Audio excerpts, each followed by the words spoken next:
On the night of July 14, 2023, in the moonless heart of Tanzania's Ruaha backcountry, 19-year-old Hadza hunter Chaba S.O. Gadi was yanked from his grass-mat shelter by a serpent so colossal it left a drag mark 3 feet wide. Game camera footage recovered 3 days later shows the python's mid-body alone eclipsing the width of a Land Cruiser tire. Rangers measured the crushed imprint of Chaba's ribcage in the sand, 11 inches deep. Against every law of biology, he survived. What follows is the only documented case of a reptile that should not exist, and the tribe that refuses to let it hunt again. The Hadza number fewer than 1/300 souls. They have no chiefs, no crops, no written language, only an oral map of every route and water pan within 200 square kilometers. On July 9, 2023, that map began to lie. The birds stopped arguing. Silence in the bush is a warning older than speech. Over the next 48 hours, 3 anomalies stacked like stones on a grave. Water pan Alpha, a seasonal puddle the size of a tennis court, drained overnight. No spoor, no spilled channels, only a perfect, bowl-shaped depression lined with a translucent slime that hardens into glass-like shards by sunrise. The honeyguide betrayal, a bird species that leads Hadza to beehives for millennia, now guides hunters in frantic circles, refusing to land. The drag line, a furrow 38 centimeters wide, cutting through thorn scrub dense enough to stop a bullet. It begins at the empty water pan and ends nowhere. The soil beneath is compressed to the density of kiln-fired brick. Whatever made this wasn't sliding. It was pressing like a hydraulic ram wrapped in muscle. Night 4, Chaba, cocky, newly blooded with his first giraffe kill, volunteers to sleep alone at the pan's edge. The tribe needs answers. They tie a goatskin of honey beer to his ankle as bait.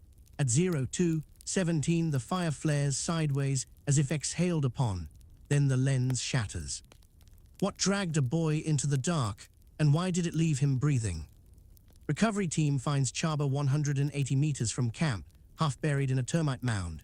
His left arm is spiraled 3 full turns around his torso, bones powdered, not broken. A single scale, the size of a dinner plate, is lodged between his teeth like a coin for the ferryman. No constriction marks on the skin. The ribs were imploded. Imagine a vacuum chamber lined with living cable. This is not mamba. This is Njiwalu, the rope that eats its own tail. Myth becomes data point. Over the next week, infrared trail cams capture fragments. A heat signature 18 meters long, body temperature 41 degrees C, 4 degrees above any known reptile. Forward motion without lateral undulation, suggesting longitudinal muscle bands acting like hydraulic pistons. A bioluminescent stripe that flares in geometric patterns, Morse-like, only when observed. The stripe spells a perfect sine wave across 3 frames before the camera is crushed. Night of July 21. The tribe stages a bait trap, 3 goats staked in a triangle, hearts dusted with strychnine-laced honey. Goats bleating, then a wet pop like a champagne cork. Silence. A single goat bell rings 400 meters away, still attached to a severed head.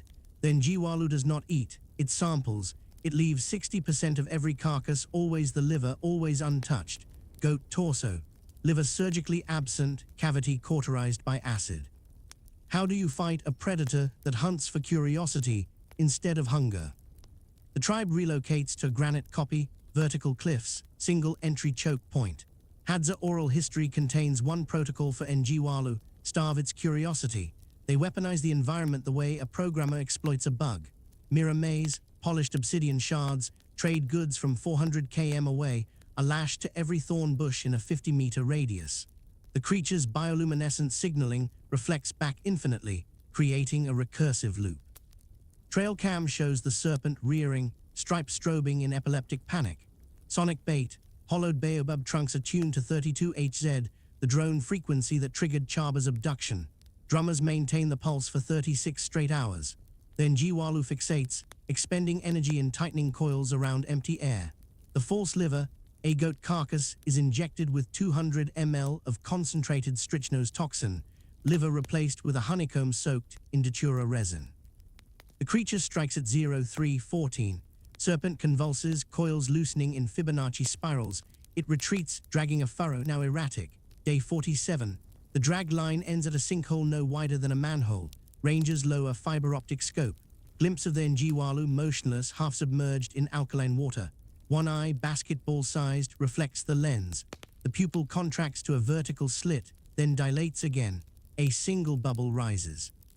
Inside the bubble, a perfect reflection of the camera operator's face. The toxin paralyzed but did not kill. The sinkhole is a nursery. Eggs the size of ostrich eggs line the walls, each pulsing with the same bioluminescent stripe. The Hadza seal the entrance with boulders and thorny barricades. It let me live so I would tell you where the others sleep. The Njiwalu is contained, for now. But every night, the honeyguide birds return to the same empty circle of sky and wait. Ruaha National Park remains closed to unescorted visitors.